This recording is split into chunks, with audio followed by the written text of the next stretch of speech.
This is Ian, founder of In 30 Minutes Guides. Today, how to make text edits to a PDF if you don't have the original Microsoft Word document using Adobe Acrobat Pro. If this video helps, please subscribe and like the video. Let's get started.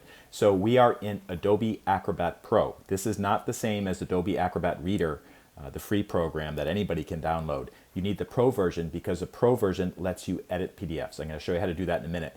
If you do not have the Pro version, basically Google Adobe Acrobat Pro, come to the Adobe website. You should see a link to start a free trial. So download it and then you can try it out. And if it works for you, you can subscribe to it. So I have opened up the PDF in Adobe Acrobat Pro, and then there's one more step I need to do to start editing it. On the left side of the screen, you should see a navigation that says Edit a PDF.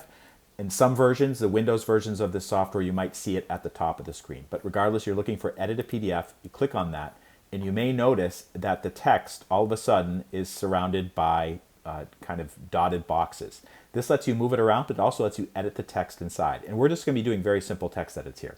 So what I want to do for this one is I want to get rid of this date up here. This is 5 years out of date, so I'm just going to get rid of it. And basically select it, so you can see some kind of these little dots around it, and then just press the delete key on your screen, or you can also do cut text. That gets rid of it as well. The other thing I want to do is I want to change the name of the organization. So this is a disclaimer, as you can see, and I'm just going to start to erase the name of that organization.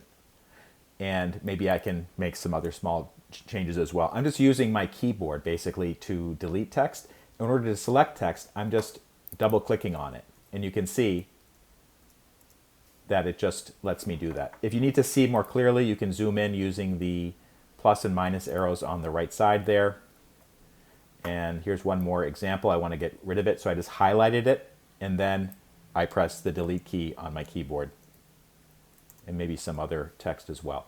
So in this case, the disclaimer also identified a specific location. If I just wanted to make that blank, I could just get rid of that, and maybe even get rid of the underline. I don't think I need that.